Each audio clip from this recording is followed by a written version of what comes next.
చెప్పండి మేడం, ఎట్లా చూస్తారు మరి అయితే తిన్మార్మల్లా చేసిన వ్యాఖ్యలని ఎట్లా చూస్తున్నారు? మరి నిన్న మీరు వెళ్ళి అక్కడ దాడి కూడా చేశారంటూ కూడా ఆరోపిస్తా ఉన్నారు, ఏం చెప్తారు? దాడి అనేది మాత్రం మేము ఒప్పుకోమండి. ఎందుకంటే అక్కడికి మా కవితక్క నుంచి కానీ ఆఫీస్ నుంచి కానీ మీరు వెళ్ళండి, మాట్లాడండి, చెయ్యండి అని కాదు. రెగ్యులర్గా తనతో పాటు ఉంటున్నాం కాబట్టి తనని అన్న ఆ మాటకి ఉక్రోషంతో ఎందుకు ఈ మాట అనాల్సి వచ్చింది అని అడగడానికి మహిళలం మాత్రమే వెళ్ళినాం. మేము మహిళలం వెళ్తున్నాం కాబట్టి మాతో పాటు ఉంటారు మా బ్రదర్స్ కాబట్టి వాళ్ళు కూడా వచ్చిండ్రు. ముందట ఆఫీస్లో అడుగు పెట్టింది మహిళలు మాత్రమే. మీరు దాడికి వెళ్ళిండ్రంటే మా చేతులలో ఏం ఆయుధాలు ఉన్నాయి, అది ఏం సాక్ష్యం చూపించగలుగుతారు? మీరు ఆయుధాలు పట్టుకొచ్చారు కాబట్టి మేము ఫైరింగ్ చేయాల్సి వచ్చింది అంటే ఓకే, మేము ఒప్పుకుంటాం. మా చేతుల్లో ఏం ఆయుధాలు కనిపించినాయి? ఆఫీస్ లో ఉన్న సామాన్లని ధ్వంసం చేసేయాలని చెప్పేసి అందుకే చేయాల్సి వచ్చింది, భయంతోనే చేశామని అంటా ఉన్నారు. అది ఎట్లా? మొత్తం మనుషులు చనిపోయేటట్టుగానా? అక్కడికి రానివ్వకపోతేనే కొంచెం మేము ఉద్రేకం, లోపల అసలు అడిగే పెట్టనివ్వట్లేదు. మొత్తం అందరినీ నెట్టేస్తారు. వాళ్ళు ఫస్ట్ చేసిన తర్వాతనే మేము వెళ్ళిన వాళ్ళ పైన. అది కూడా మహిళలే చేసిండ్రు, ఒక్క బాయ్ కూడా అసలు ఎత్తలేదు. కానీ అతను మాట్లాడింది మాత్రం ముమ్మాటికి తప్పే. ఎందుకంటే నువ్వు రాజకీయంగా ఉన్నప్పుడు ఇంకో రాజకీయవేత్త పైన మాట్లాడాల్సి వస్తే నువ్వు రాజకీయంగా ఎదిరించు, ఆమె చేసే పనులను నువ్వు మాట్లాడు. కానీ తనని కాదని నువ్వు వ్యక్తిగతంగా ఎందుకు తీసుకుంటున్నావు? ఇప్పుడు నీకేమి సంబంధం, ఈ బీసీ బిల్లుతో నీకేమి సంబంధం అంటున్నవే? మరి నిరాహార దీక్ష చేసినమే మరి ఇందిరా పార్క్ దగ్గర 2 సంవత్సరాల నుంచి ఈ బీసీ బిల్లు కోసం పోరాడుతున్నామే. మరి అప్పుడు ఎందుకు అడగలేదు నీకేం సంబంధం అమ్మా, నువ్వు ఎందుకు చేస్తున్నావని? ఇప్పుడు బిల్లు పాస్ అయినాక గుర్తొచ్చిందా ఆమె ఓసీ బీసీల గురించి ఎందుకు మాట్లాడుతుందని? మరి నిరాహార దీక్షలో కూర్చున్నప్పుడు వచ్చి 7,000 మందితో మేము నిరాహార దీక్ష చేసినాం. ఆ రోజు వచ్చి అడగాల్సింది, అమ్మ ఇది మాది, మేము బీసీ, నేను కూర్చుంటాను నిరాహార దీక్షకి, నువ్వెందుకు చేస్తున్నావని నువ్వు ఆ రోజు అడగాల్సింది. ఇప్పుడు బిల్లు పాస్ అయిన తర్వాత నీకేమి సంబంధం అంటే నువ్వు ఏంటి? అసలు నువ్వు రాజకీయవేత్తవేనా? ఒక ఉన్నత స్థాయిలో ఉండాల్సిన స్థానం నీకు ఉన్నదా? అటువంటి స్థాయి వానికి లేదు.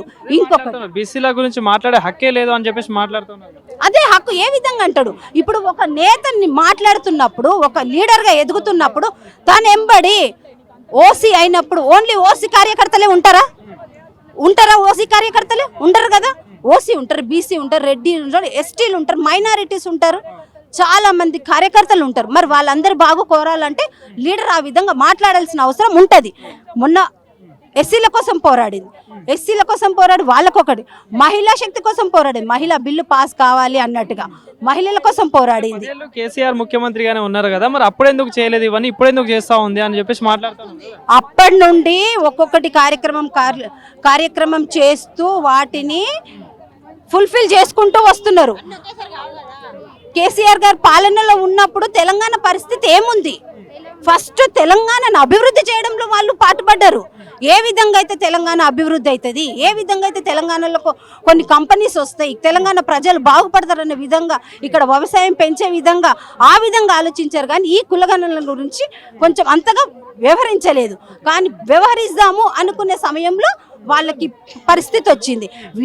ఏదో వచ్చి చేస్తారు, ఎందుకంటే వీళ్ళు హామీలు ఇచ్చిండ్రు కదా, వాళ్ళ మేనిఫెస్టోలో పెట్టిండ్రు 42% మేము రిజర్వేషన్ ఇస్తున్నాము బీసీలకు అన్నారు.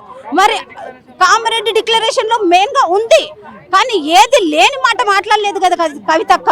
మీరు ఏదైతే చెప్పి ప్రజలను మభ్యపెట్టి మీరు పదవులు పొందారో ఆ పనులు కంప్లీట్ చేయండి అని అడగడం కూడా కష్టం. వాళ్ళకి పడసలేదు, వాళ్ళకి అది పడతలేదు.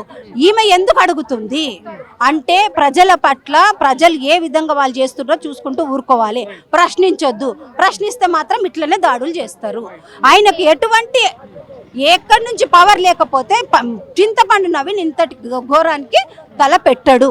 ఫైరింగ్ అనేది చాలా డేంజరస్. అది అట్లాంటిది ఇప్పుడు నిన్న ఎవరు ప్రాణం అన్నా ఎవరికన్నా హాని కలిగిన ఉంటే ఎవరు బాధ్యులు? దానికి ఎవరు బాధ్యత తీసుకుంటుండే ప్రభుత్వమా లేకపోతే చింతపండు నవీనా? అది బేషరత. మేము చెప్పేది ఒకటే, నువ్వు పబ్లిక్లో అన్నావు ఆ మాట, ఏదైతే సభలో నువ్వు ఆ మాట అన్నావో అంతమంది ముందు పబ్లిక్లోనే వచ్చి బేషరతుగా క్షమాపణ చెప్పాలి. ఒక మహిళ పట్ల నేను మాట్లాడింది తప్పు అని నువ్వు బేషరతుగా క్షమాపణ చెప్పాలి. ఒకవేళ ఈ విషయం పట్ల కవిత కూరుకున్నా మేము మహిళలం, తెలంగాణ మహిళలం మాత్రం ఊరుకునేది లేదు. వాడు రోడ్డు మీద అడుగు పెట్టలేడు. ఇది మాత్రం చెప్పగలుగుతున్నాం. జై తెలంగాణ, జై జాగృతి.